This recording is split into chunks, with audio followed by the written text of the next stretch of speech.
lectionary. We are in Mark chapter 7, and I want to just read quickly through this and then talk about this. I think this is a semi-famous conversation that Jesus has. I think a lot of us, as we go through it, might recognize it. And it is a very difficult kind of teaching that Jesus does, and it's kind of hard to grasp, I think, maybe at first.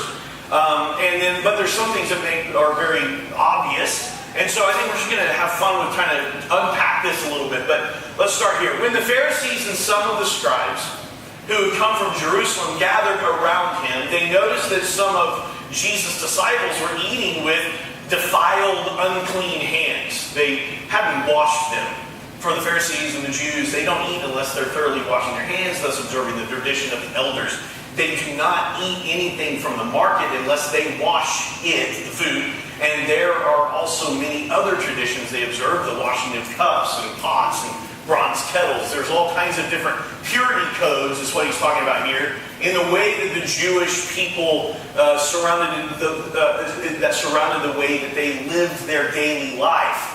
Everything from what you do in the morning and how you clean yourself, and then how you clean yourself before you eat. Food was extremely important, and a lot of their understanding of God in the world came out in the way that they ate and who they ate with and what they ate and what they did before they ate to be clean and not to be defiled, all right?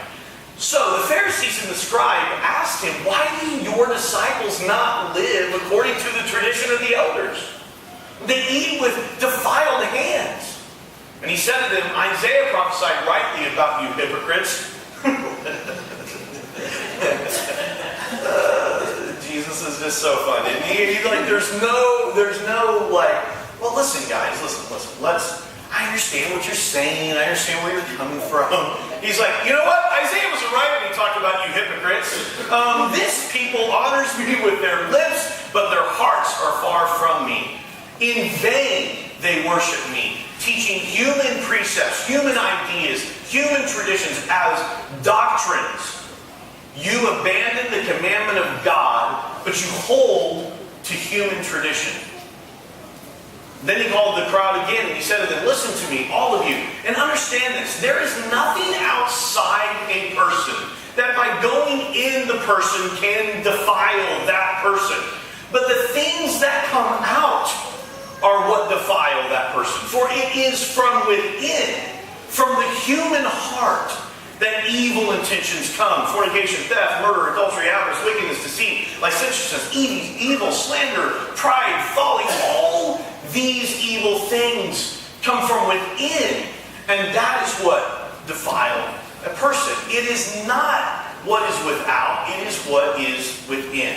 Now, this is a very interesting, very intense, and there are so much behind what's going on here, and I don't want to try to take so much time to get into the intricacies of Jewish kind of tradition and what is Jesus tearing down this thing, and is he anti-Semitic, and is he saying the Jews are stupid and that what Jews do are dumb and we need to do something different? And I don't think that that's what he's doing, and I don't want to get into all of that kind of stuff, but what I do want to say is this. I want to start by saying this, is that it's very easy to see here that what Jesus is saying is there's a problem with the heart, not a problem with these outside actions that you're so intensely trying to focus on.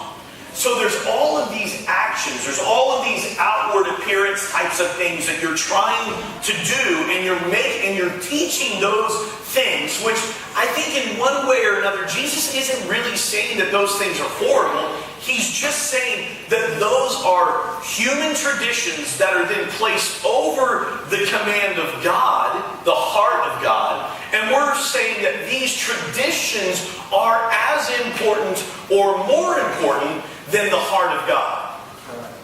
Are you with me? So I don't think Jesus is saying, you know what, don't ever wash your hands, don't have any kind of traditions, don't watch any of the types of actions that you partake in. I think what he's saying is, you're so focused on these actions and you're disregarding and becoming disconnected from the heart of God. Are you with me? And I think that has a lot of relevance to our culture today in 2018. I would say it like this. I would say that religion, not the heart of God. Please understand, when I'm talking about religion, I'm talking about man-made tradition. Amen. Yeah, I'm talking about human tradition. That's what I call religion. All right? So now, not all religion is bad. There's a lot of tenets of religion. All the great religions in the world are trying to move us towards the divine, and move us towards the holy, and move us towards righteousness. I get all that. All of the great tenets of religion are love and taking care of neighbor and treating others the way you would want to be treated. We've talked about this before. But religion has the very quick turn and tendency to create segregation. Religion has the quick ability to say who's in and who's out. Yep. And we do that by, well, we wash our hands. We wash the cup. We wash the kettle. We wash the pot before we eat. It's like, and Jesus is like, okay, like, that's fine. There's some great symbolism there, right? There's some good things that make us maybe spiritually connect to God through the actions and the things that we do or don't do on the outside. But I think what Jesus is saying is like, you're so concerned with the pot and the hands being clean that you completely divorced yourself from the heart of God. Yeah. Yes.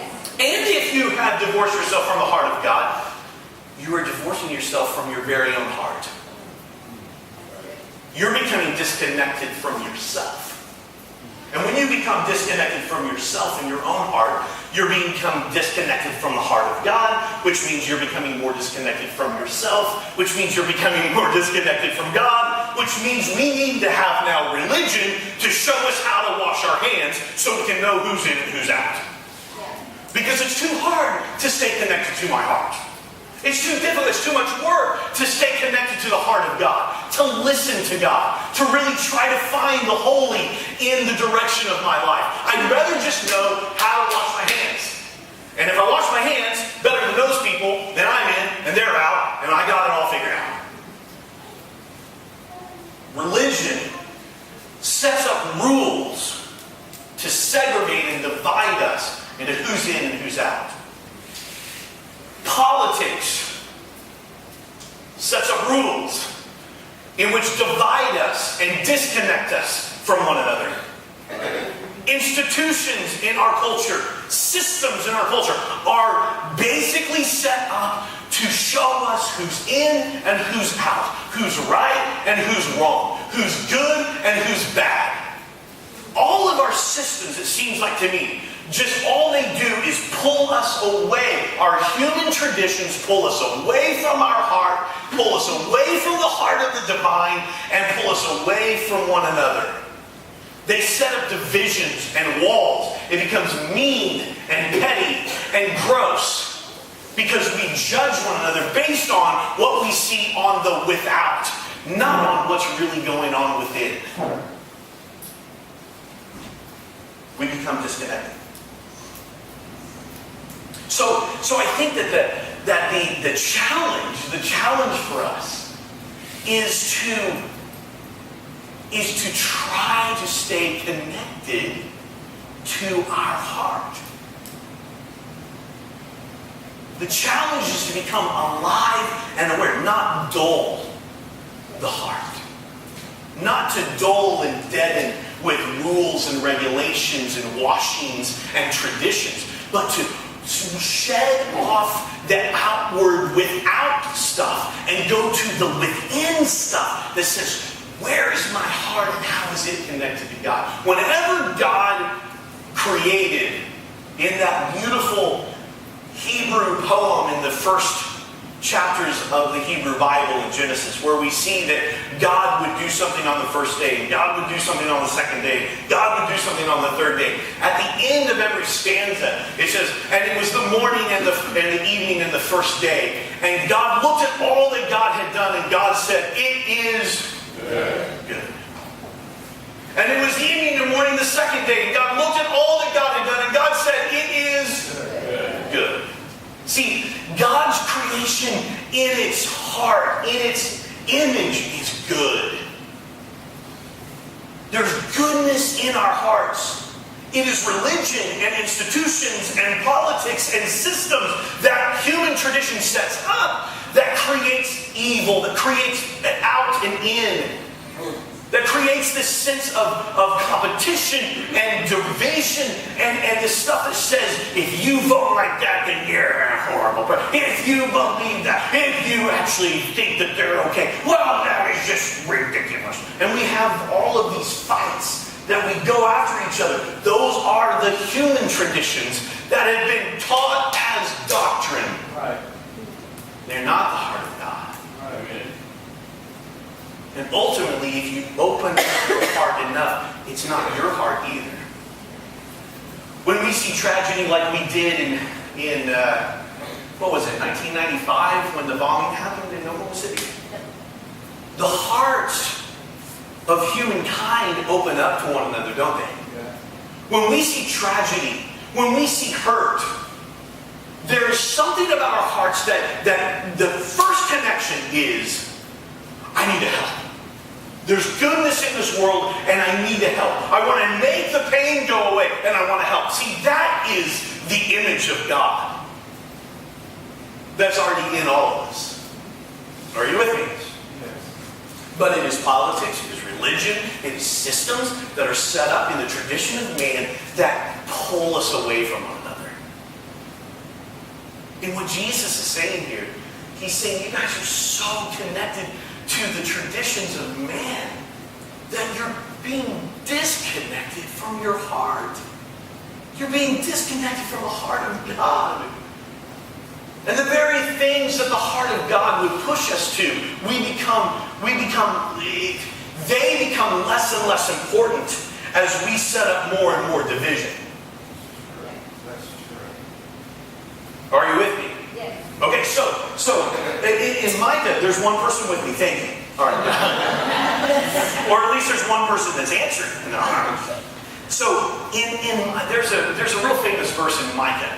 Micah 6, that great Hebrew poet Micah says in 6:8, it says, God has shown you, O mortal, what is good, and what the Lord requires of you.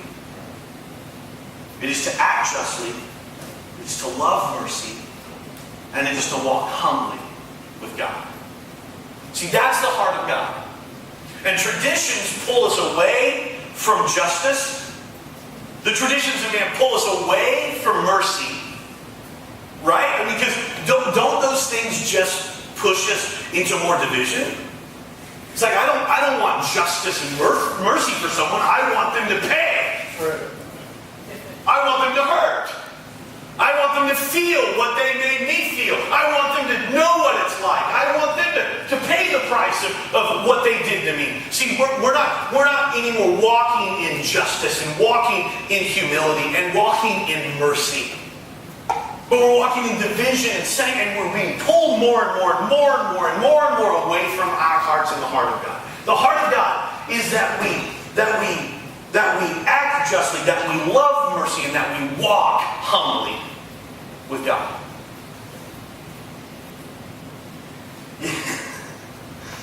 Before God answers the Israelites in Micah 6,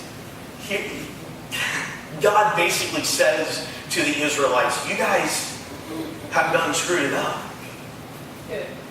That's what he says to them, right? That's what he says. He says, Stand up and plead my case before the mountains. Let the hills hear what you have to say. Hear, O mountains, the Lord's accusation. Listen, you everlasting foundations of the earth. And he says, my people, what have I done to you? How have I burdened you? Answer me. I brought you out of Egypt. I redeemed you from the land of slavery. I sent Moses to lead you. My people, remember what Balak, king of Moab, plotted, and Balaam. And remember your journey. Remember that you might know the righteous acts of God. And then they answer. So God, Jesus, the divine is saying, you guys are so far away from my heart and who I am. And then they answer, then what shall I come before the Lord and bow down with and exalt God? Shall I come before him with burnt offering? With calves that are a year old? Will the Lord be pleased with thousands of rams? With 10,000 rivers of olive oil? See, watch. Do you see what they just did? Yeah. They said, okay, you're right, God. We're moved away from your heart. So the way to get back to the heart of God is with 1,000 rams and 10,000 gallons of olive oil. And he's like, that's without. I'm talking about what's within. The minute that we feel like maybe we're distancing ourselves from God, that we go right to religious action. We go right to, okay, well, I'm gonna pray for an hour tomorrow. I'm gonna read a whole chapter in the Bible. The whole chapter. In the King James Version.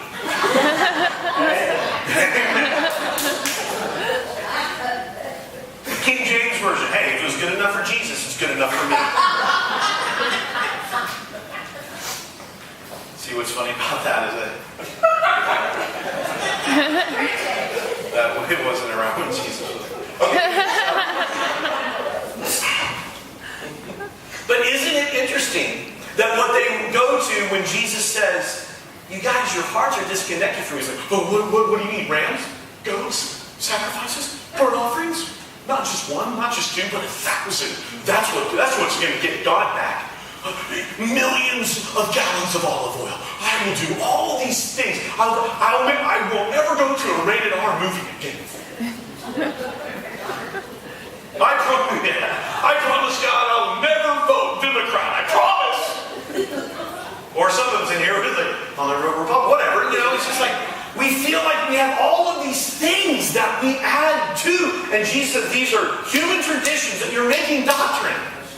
I listened to I don't like to talk crud about other people, but there's this guy I listened to Christian radio just to piss myself off. So I was listening to Christian radio.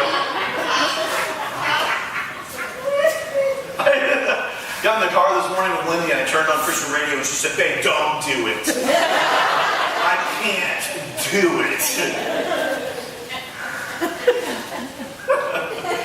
So I was listening to Christian radio. This guy was teaching. He's a real famous preacher down in Texas, and he was preaching his whole sermon, his entire sermon was on why no Christian, if you're a real Christian, would ever drink 1 ounce of alcohol.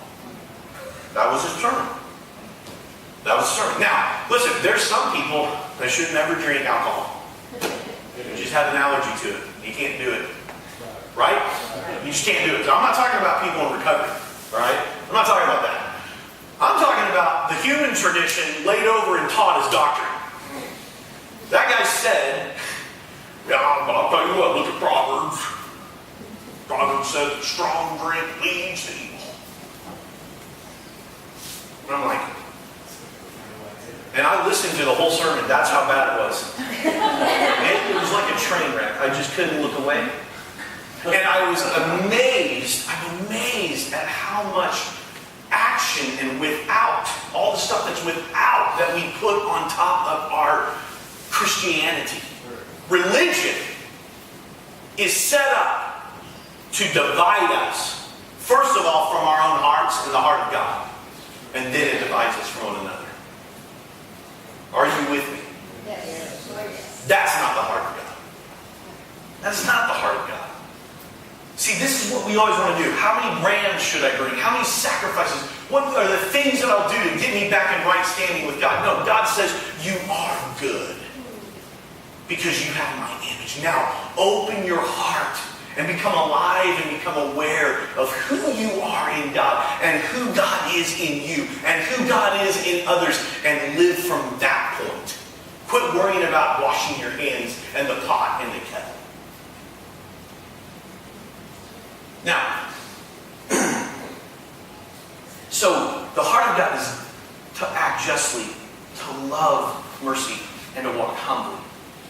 Not with it. And listen, all these, the whole walking humbly, I mean, the minute that we start to come up with a list of what makes us better than others, we are absolutely avoiding that last part, walking humbly with God. We're so worried about all these actions on the outside that we don't ever connect back to doing the work of God in our communities. Amen. I wrote some things down. I don't usually like to write things down, but I'm going to read these because I didn't want to forget them. We're fighting about how we wash our hands instead of loving the hands of our neighbor. You see how it disconnects? The things that we fight about, the without things, the things that are on the outside, it disconnects us from the actual work and the heart of God. Are you with me? We're fighting about how we wash hands instead of loving the hands of our neighbor. We're fighting about how we should dress instead of clothing the poor. We're fighting about what to eat instead of feeding the hungry. I'm going to get ready. We're fighting against same-sex love instead of loving every relationship and affirming every relationship and accepting love wherever we find it. We're fighting gender issues and transgender issues instead of recognizing that God is genderless. And treating every human with dignity, realizing that they bear the image of God. We're fighting over things and putting human tradition on top of things and calling it doctrine. And all it does is dehumanize others. And, listen, it dehumanizes you. It's not without that's the problem. So within, let's connect our hearts to the heart of God again. Amen. Let's stand.